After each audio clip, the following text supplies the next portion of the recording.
Afrique, au berceau des ventous, reprends ton droit au respect à la vie.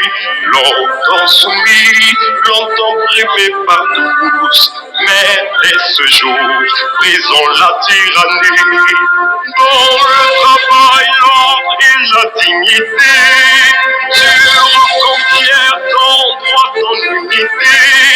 Et pour franchir cette étape nouvelle de nos ancêtres, la voie nous appelle.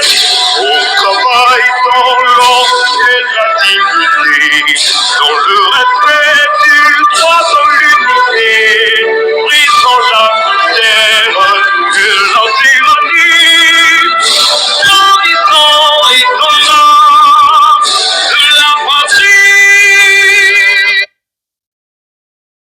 Centrafricains, centrafricaines, mes chers compatriotes,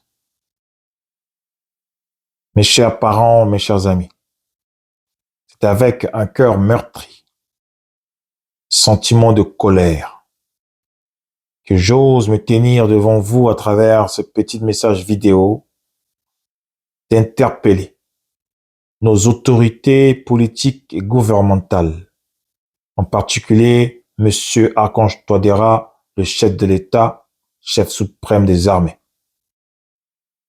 Mais avant cela, j'aimerais m'excuser auprès de ma famille, de mon entourage, précisément de mon père, de ma mère, de bien me vouloir m'excuser car certains propos, les expressions que je m'apprête à utiliser dans ce message ne reflètent pas l'image de l'éducation qu'ils m'ont inculquée. Je me demande merci, je m'excuse auprès de tous ceux et celles qui ont contribué dans mon éducation civique, spirituelle et académique. Mes excuses aussi vont à l'endroit de ces autorités. De bien vouloir excuser certaines expressions qui, peut-être, les trouveront déplacées vis-à-vis de leur haute responsabilité ou personnalité. Veuillez juste comprendre que si j'avais d'autres options, je les utiliserais autrement. Mais malheureusement, j'en ai pas d'autres, raison pour laquelle je me vois obligé d'utiliser ceux et celles que je vais utiliser. Alors, excusez ma curiosité, excusez mon langage, excusez mon temps. Alors, chers compatriotes centrafricains, vous qui auront la chance de tomber sur ce message, je vous exhorterai avec humilité d'utiliser vos plateformes de réseaux sociaux, de ventiler, de partager cette vidéo afin que nos autorités puissent avoir accès. Vous qui avez une énorme visibilité sur les réseaux sociaux, la patrie, le pays, en mon nom, compte sur vous. Veuillez partager cela maximum afin que le message puisse être passé. À vous qui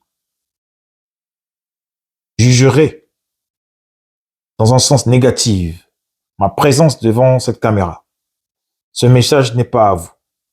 Ce message va à l'endroit des Centrafricains et des Centrafricaines qui souhaitent, qui sont prêts à s'investir jours et nuits dans les travaux qui nécessiteront à notre pays de se relever de ce coma économique, social, et depuis bon nombre d'années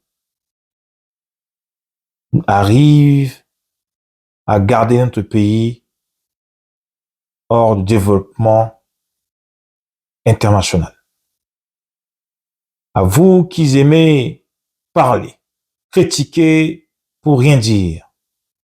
Vous qui aimez voir la République centrafricaine développer, avoir tous ces moyens et infrastructures comme ailleurs, mais qui ne veulent pas travailler, qui croient que tout peut se faire à l'éclat d'un clin d'œil ou à l'éclat d'un battement de doigts, comme si nous étions dans un film d'Hollywood. Cet message n'est pas pour vous, car vous êtes de la même classe de ces dirigeants qui en profitent des biens des États, qui en profitent de la naïveté du peuple, qui en profitent de l'amour et de la passivité du peuple centrafricain, de voler nos biens et de s'en réjouir en privé sans autant être réprimandé ou corrigé. Monsieur le Président Touadéra, mon message va être très court. Mais avant cela, permettez-moi de vous jeter des fleurs. Vous féliciter, vous et vos entourages, ces hommes et femmes qui ont constitué cette équipe, qui vous ont aidé à aller vers la République fédérale de la Russie et la République du Rwanda, de faire venir ces deux puissances, d'aider et de ressusciter notre force nationale, notre force armée, la FACA, de se réarmer, de se réformer, car elle a été dans un état hors service pendant très longtemps. Nous vous en serons reconnaissants devant le monde entier, devant l'histoire. Malheureusement, Monsieur le Président, je n'ai rien d'autre à vous féliciter ou à vous jeter les fleurs, car en dehors de cette relation, le peuple et nous de la diaspora, le peuple ainsi que le monde entier, les Européens que les Africains, les Asiatiques et les Américains ont constaté, en dehors de ces blocages invisibles qu'ils ont créés eux-mêmes contre le développement des biens chez nous, nous devons nous dire et nous devons accepter avec humilité que nous avons notre responsabilité également. La France a été auprès et celle qui nous a colonisés, c'est vrai.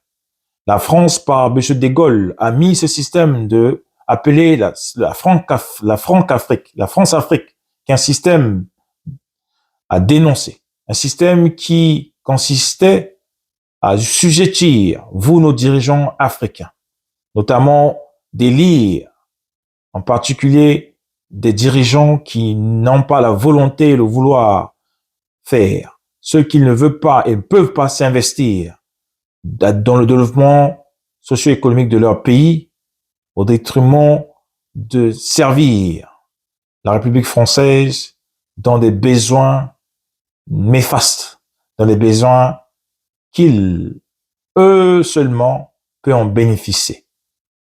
Je pèse bien mon mot. Pour ceux qui vont comprendre ce que c'est dénoncer la politique française à avoir un sens d'amour ou un sens de la haine contre la République française. La République française est un pays, est une nation qui a à sa tête des leaders politiques comme la nôtre. Et c'est à ces leaders que nous nous référons. Et non à vous, peuple lambda, qui est aujourd'hui métissé, composé des noirs, des rouges, des jaunes. Alors, peuple, homme, ayant un cœur faible, ayant portant une émotion à main, veuillez vous abstenir, car ce que je suis en train de vouloir dire n'est ni contre la masse populaire française, n'est ni contre la masse populaire ou une famille en particulier, mais spécialement aux dirigeants français et à nos dirigeants. Alors, Monsieur Touadéra, tout le monde le sait. que la France a été un blocage. Tout le monde le sait que la France a été, les politiques françaises ont été ceux qui étaient derrière le financement de beaucoup des choses qui ont bloqué, qui ont désorienté le développement et la croissance de nos économies et de nos développements sociaux. Mais au jour d'aujourd'hui, nous devons aussi dire avec franchise, en appelant le chat par son nom et le chien par son nom, que c'est aussi à vous les responsables, vous nos dirigeants, qui n'ont pas été compétents. Monsieur Touadéra, vous faites partie des premiers dirigeants africains à vouloir faire recours à la Russie. Le résultat que nous pouvons voir aujourd'hui, c'est cette formation de nos forces armées. C'est ce film que la Russie a pu réaliser avec certains de nos amateurs, acteurs et actrices. Et quelque part, la vente des liqueurs et vodka sur les étiquettes en sango dans nos villes. Mais Monsieur le Président, nous nous interrogeons. Pourquoi pas en profiter à leur demander de vous aider à reconstruire ces infrastructures. Notamment, c'est notre unique entreprise et chute d'hydrocarbures, d'hydroélectrique de Boali, qui depuis pendant très longtemps handicape la capitale, notamment le pays entier qui n'a plus d'électricité. Pourquoi pas utiliser la Chine qui, quelque part, nous avait aidés. Nous avions aidé dans la reconstruction de ces stades qu'ils ont fait, ce stade de 2000 places, si je me trompe pas. Pourquoi pas en profiter? En 6 ans de pouvoir, en 6 ans, en tant que dirigeant, ne fût-ce que réaliser un petit progrès en décentralisant nos villes, en décentralisant nos villes et nos provinces. Monsieur Touadéra, vous n'êtes pas sans savoir que nous sommes un pays enclavé. Et notre seul unique moyen qui nous permet d'avoir accès aux produits, aux échanges internationaux, c'est la route qui mène de la Centrafrique, la route qui commence chez nous, en nous reliant à la République fédérale du Cameroun. Cette route aussi, d'après les usagers, ne sont plus praticables. Pensez-vous à cela. Pour ne pas compter et citer les routes, les voies de la capitale. Pour ne pas compter ceux de nos villages, de nos communes, de nos sous-préfectures et des préfectures. Monsieur le Président, responsables des autorités locales, le Mali a suivi vos pas. Ils ont été excellents en moins d'1 an à réaliser beaucoup de choses que vous n'avez pas encore jusque-là réalisées. Le Mali a équipé devant le monde entier, après la déclaration qu'ils ont fait haut et fort de leur dislocation de toute relation bilatérale avec la France par la voix de leur ministre des Affaires étrangères, M. Amadou Diop. Les Maliens ont été clairs, polis, respectueux, mais directs, dans un langage simple, sans la langue du bois, sans le double discours, un langage qui permet à un Malien lambda, à un Malien moins éduqué et celui plus éduqué de comprendre l'envie et le désir des autorités maliennes, qui n'est que autre, la même volonté et le souhait du peuple malien. Interrogez-vous pourquoi le peuple malien a supporté cette même junte qui a pris le pays par des coups d'État. Cette même junte que l'opinion internationale a condamné. Cette même junte que l'opinion internationale par la voix de la France a utilisé ses voisins. La communauté de la CEDEAO a leur infligé des sanctions.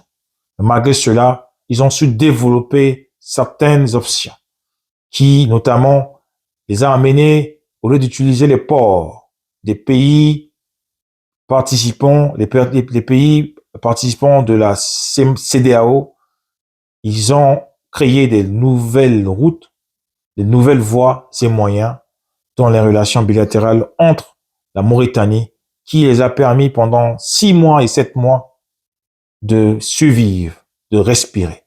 Monsieur le Président, qu'attendez-vous dans ce domaine? Attendons la France, attendons à quand la République de la Russie viendra vous demander de mettre à leur disposition tous ces projets dont le peuple espère vous voir réaliser. Malheureusement, entre nous, vous savez, tout comme nous, cher président, que cela est impossible. Vous ne pouvez pas, car les gens qui vous entourent, vos ministres, sont que des marchands. Vos ministres se prennent pour des hommes d'affaires. Heureusement, nous avons vu en Centrafrique des hommes d'affaires comme le feu Baba Martin avec sa compagnie Souka Construsta. Heureusement, nous avons vu en Centrafrique des transporteurs, des hommes d'affaires comme la famille Bandamassi, les frères musulmans qui ont été présents dans le domaine de transport, servant, reliant la capitale aux sous-régions. Nous avons vu M. Ngoki avec sa compagnie Gakwassive. Nous avons vu des hommes d'affaires dignes de ce nom au Cameroun, pays voisin, Foxo Victor, qui, par ses relations, a créé cette compagnie aérienne que nous avons aussi utilisée. Pas Camerco pour la nouvelle génération, mais Camer. Pour ceux qui ont vécu avant ce temps, vous saurez. Mais l'idée n'est pas juste de citer l'espoir de ces gens. L'idée ici, c'est de vous interpeller, à nous dire qu'est-ce que vous avez réalisé. Vous aimez beau dire que nous représentons l'avenir de notre pays. Mais Monsieur le Président, en voyant l'allure que vous prenez en ce moment, avec vos acolytes et vos amis qui vous entourent, quel pays vous nous laisserons? Quel pays aurons-nous? Quel pays, dans quel état aurons-nous bénéficié si c'est pour vous succéder? Le serait dans cet état comateux?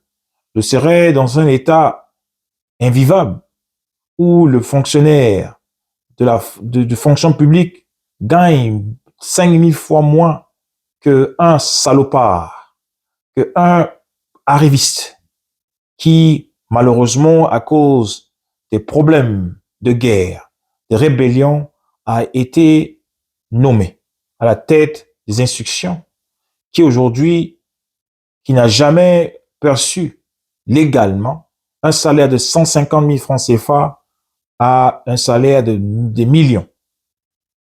Un individu qui n'a jamais touché, a jamais eu accès à des activités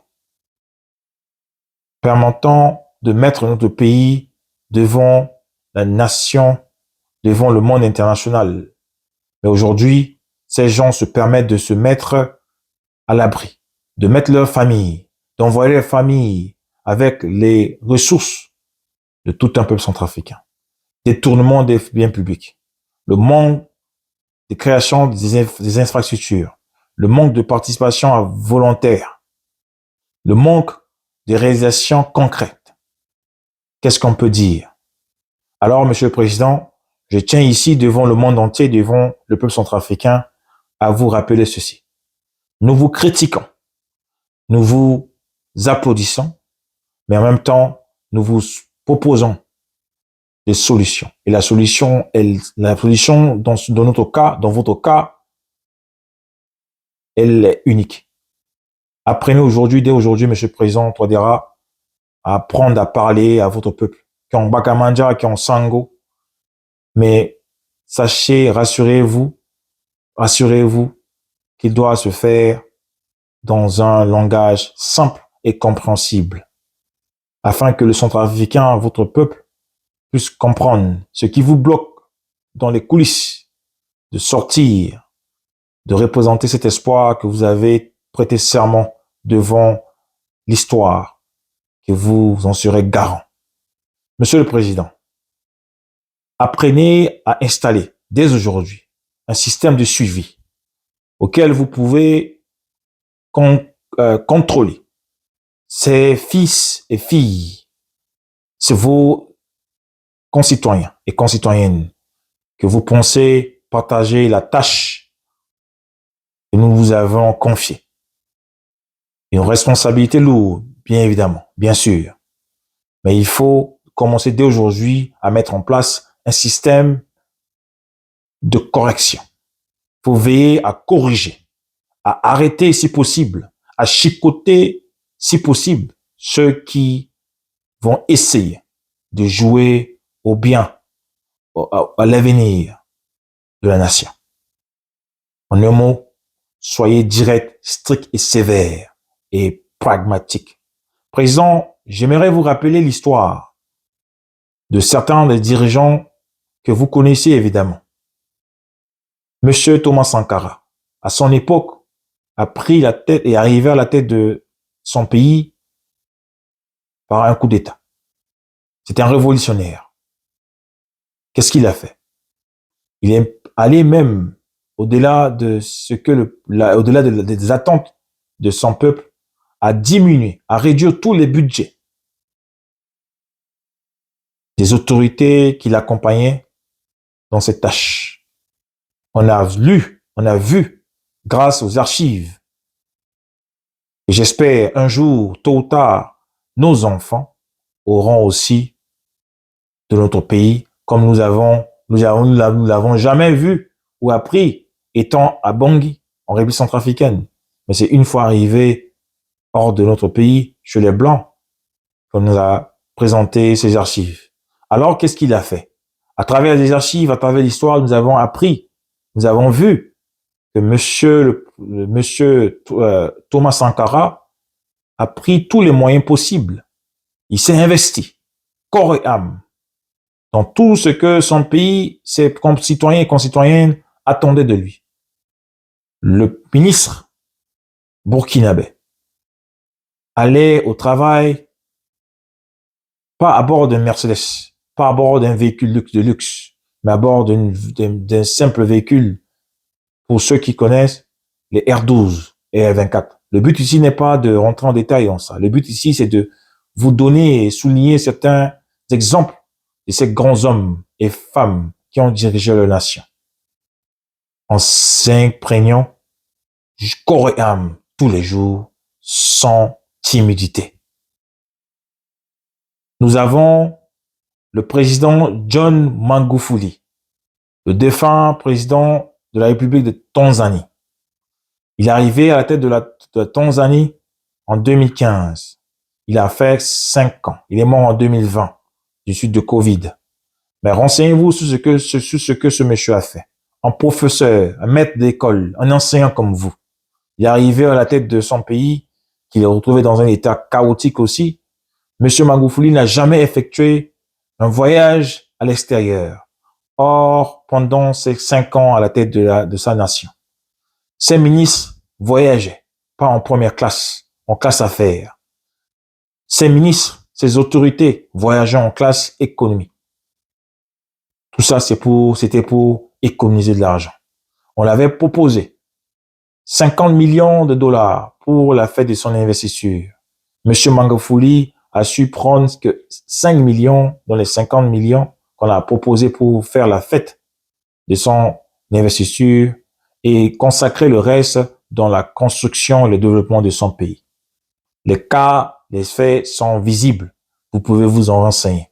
Alors, la question que nous interrogeons aujourd'hui, Monsieur Touadéra, avez-vous réellement l'envie de vous investir dans le développement de votre pays? Parce que si vous l'avez, nous devons commencer à vous voir. Après l'arrivée de la Russie, entre guillemets, chez nous, dans la sanction de vos frères, de vos entourages, de vos ministres qui prennent le temps ou investissent leurs efforts à voler, à détourner les biens publics. Nous devons vous voir à cœur ouvert, dénoncer haut et fort devant la nation certaines pratiques qui se font autour de vous, que par vos parents, que par vos frères, que par des citoyens et des citoyennes que vous avez élus, vous avez nommés.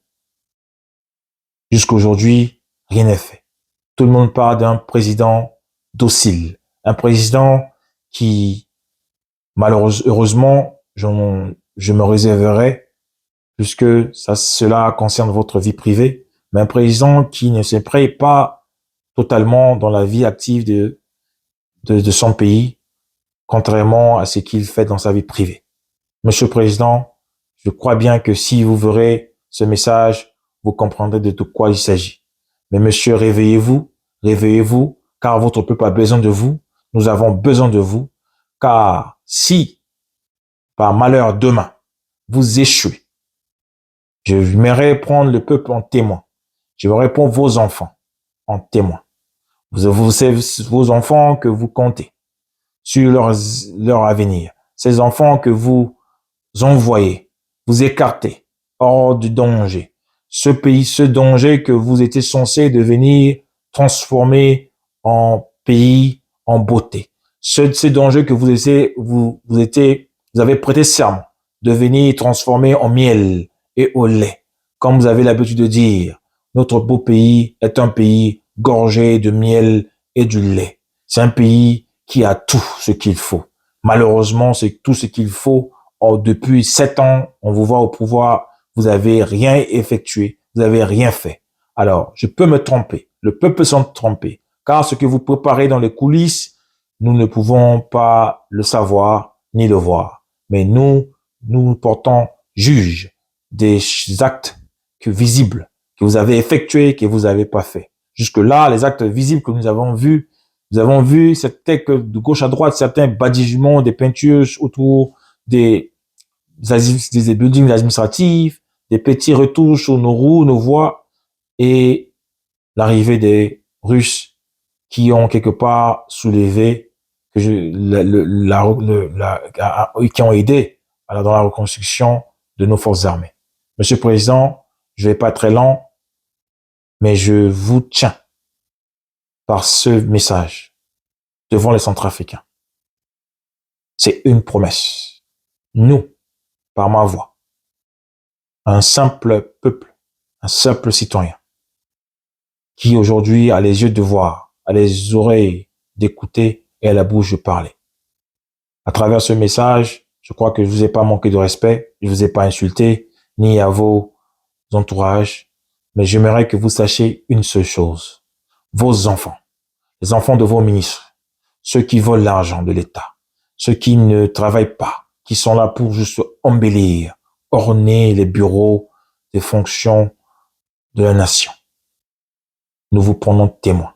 Vos enfants que vous croyez mettre à l'abri, demain auront l'envie de revenir au pays, le pays qui est le nôtre tous, le pays qui est à nous tous, de s'investir un jour.